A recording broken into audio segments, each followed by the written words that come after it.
Group B এর ম্যাচে আজ রাতে মুখোমুখি হবে বসনিয়া হার্জেগোভিনা ও কানাডা। যে ম্যাচ নিয়ে কিছুটা মন খারাপ থাকতে পারে ইতালি ভক্তদের, তার কারণ হচ্ছে কানাডার বিপক্ষে এই ম্যাচে বা এই গ্রুপে নিজেদের দলকে তারা প্রত্যাশা করতেই পারতেন। তবে ইউরোপীয় অঞ্চলের বাছাই পর্বের ফাইনালে টাই ব্রেকারে ইতালিকে হারিয়ে এই গ্রুপে জায়গা করে নেয় বসনিয়া এবং টানা তৃতীয়বারের মতো বিশ্বকাপের বাছাই পর্ব থেকে ছিটকে যায় ইতালি।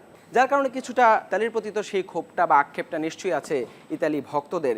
তবে এই কানাডা আর বসনিয়ার ম্যাচ নিয়ে খুব একটা আগ্রহ দর্শকদের মাঝে নেই, খুব স্বাভাবিকভাবেই ছোট দুইটা দলের খেলা। তবে এই দুই দলের লড়াইয়ের পেছনে একটা অদ্ভুত একটা গল্প আছে। নিজ দেশ যখন বিশ্বকাপে খেলছে, স্বাভাবিকভাবেই সেই দেশের মানুষ সেই দলটাকেই সাপোর্ট করবে, তার বাইরে হয়তো দ্বিতীয় দল হিসেবে অন্য কোনো বড় দলকেই পছন্দ করবেন।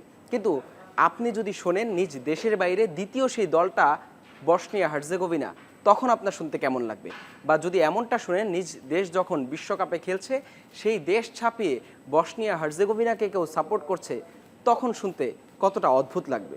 1992 থেকে 96 যে সময়টায় বসনিয়ায় গৃহযুদ্ধ চলছিল এবং গণহত্যার কারণে তাদের জনসংখ্যার একটা অনেক বড় অংশ পালিয়ে আসে কানাডায় এবং সেখানেই তারা আশ্রয় নেয়। পরবর্তীতে সেখানেই তারা জনবসতি গড়ে তোলে এবং সেখানে আসলে তাদের জীবনের বাকিটা সময় তারা কাটাতে শুরু করে।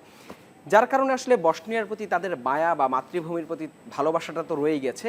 বিভিন্ন গণমাধ্যমে উঠে এসছে কানাডার যে একটা বড় অংশ আছে যারা বসনিয়ার সাপোর্টার, তাদের বাড়িতে কানাডার পতাকাও যেমন ঝুলছে তেমনি বসনিয়ার পতাকাও ঝুলছে। তার একটা কারণ হচ্ছে যে সময়টায় তারা সেই দেশ থেকে এই দেশে এসে আশ্রয় নিয়েছিলেন, সে সময়ের প্রজন্মের যারা ছিলেন তারা মূলত মাতৃভূমির প্রতি সাপোর্টটা রয়েছে এবং তারা বসনিয়ার সাপোর্টটা করবেন এবারের বিশ্বকাপে। আর পরবর্তী প্রজন্ম তাদেরই সন্তান যারা আছেন, যারা আলফোনসো ডেভিসদের মতো তারকাদের দেখে বড় হয়েছেন, কানাডার ফুটবল দেখে বড় হয়েছেন, তারা কানাডার প্রতি তাদের ভালোবাসাটা সবচেয়ে বেশি, সেটাই স্বাভাবিক। যে কারণে আসলে অনেক জায়গায় বলা হচ্ছে যে বসনিয়ার যেসব পরিবার রয়েছে বা কানাডায় বসনিয়ার যেসব পরিবাররা থাকেন তাদের পরিবারে আসলে দুটো ভাগ সমর্থকদের মধ্যে, কেউ কানাডার সাপোর্টার, কেউ আবার বসনিয়ার সাপোর্টার। এমনটা বলা হয় যে কোনো পরিবারে বাবা মা বসনিয়ার সাপোর্টার তো সন্তান হচ্ছে কানাডার সাপোর্টার। এই কারণেই কানাডার যারা বসনিয়ার সমর্থক আছেন তারা অনেকেই চান এই ম্যাচটা, কানাডা এবং বসনিয়া হার্জেগোভিনার যে ম্যাচটা রয়েছে সেই ম্যাচটা যাতে ড্র হয়, দুই দলের কেউই যাতে না যেতে, তাহলেই আসলে তারা খুশি হবেন। এমনটা বিভিন্ন গণমাধ্যমে আমরা আসলে দেখেছি। এবং এই দুই দলের বিশ্বকাপের ইতিহাস খুব বড় নয়। প্রথমবারের মতো 1986 সালে কানাডা তাদের বিশ্বকাপে অংশ নেয় এবং পরবর্তীতে দীর্ঘ সময় পর 2022 কাতার বিশ্বকাপে তারা তাদের দ্বিতীয়তম আসরে তারা অংশ নেয় এবং এই 2026 বিশ্বকাপ তাদের জন্য তৃতীয়বারের মতো তারা বিশ্বকাপে খেলবে। বসনিয়া হার্জেগোভিনার অবস্থাও প্রায় একই। 2014 সালে তারা প্রথমবারের মতো বিশ্বকাপের মূল পর্বে কোয়ালিফাই করে, অর্থাৎ মূল পর্বে খেলার যোগ্যতা অর্জন করে এবং এই যে বিশ্বকাপ শুরু হয়েছে সেই বিশ্বকাপ তাদের জন্য দ্বিতীয়বারের মতো তারা অংশ নিতে যাচ্ছে।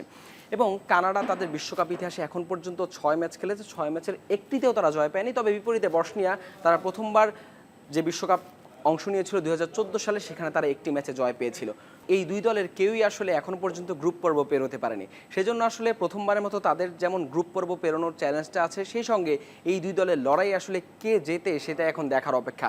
একই সঙ্গে কানাডার যারা বাসিন্দা রয়েছেন, যারা বসনিয়ারও সাপোর্টার, তাদের স্বপ্নটা আসলে পূরণ হয় কিনা বা তাদের ইচ্ছেটা আসলে পূরণ হয় কিনা যে এই ম্যাচটা ড্র দিয়ে নিষ্পত্তি হবে, সেটাই এখন দেখার বিষয়।